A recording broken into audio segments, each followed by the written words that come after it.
think the first is, depending on how well you want to do, and particularly if you're starting a company, you need to work super hard. So what does super hard mean?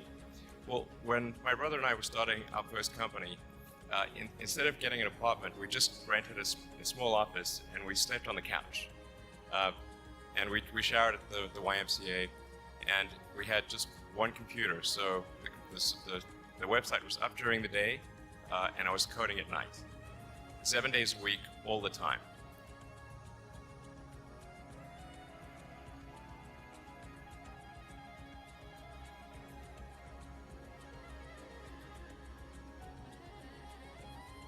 Work hard like every waking hour. That's the thing I would say, particularly if you're starting a company.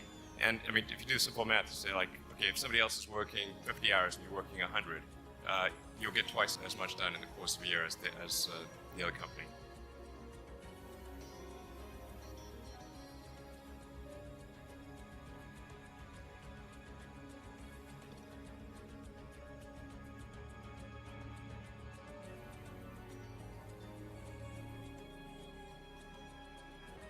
I think too is you got to make sure that whatever you're doing is a great product or service. It has to be really great. And I go back to what I was saying earlier, where if you're a new company, I mean, unless it's like some new industry or new market that, if it's an untapped market, then you have more ability to, the standard is lower for your product or service. But if you're entering anything where there's an existing marketplace against large entrenched competitors, then your product or service needs to be much better than theirs. It can't be a little bit better, because then you put yourself in the shoes of the consumer and they say, why would you buy it as a consumer? You're always going to buy the trusted brand unless there's a big difference.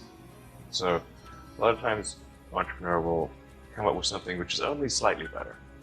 And it can't just be slightly better. It's got to be a lot better.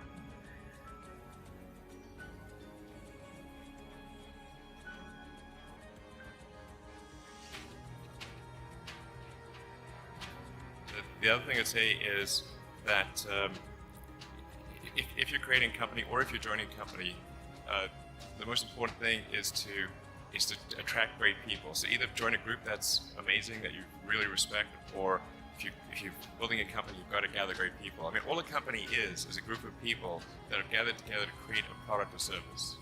And so depending upon how talented and hardworking that group is, and the degree to which they're focused cohesively in a good direction, that will determine the success of the company. So do everything you can to gather great people if you're creating a company.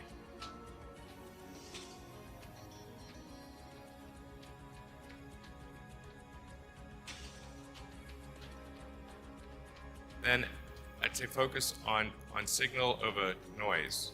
A lot of companies get confused. They spend money on things that don't actually make the product better. So, for example, at Tesla, we've never spent any money on advertising. We put all of the money into R&D and manufacturing and design to try to make the car as good as possible. And I think that's the way to go. So for any given company, just keep thinking about, are these efforts that people are expending, are they resulting in a better product or service? And if they're not, stop those efforts.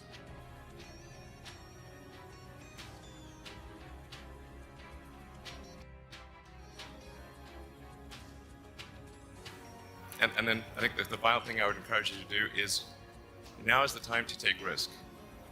You don't have, you don't have kids, but as you get older, your obligations increase.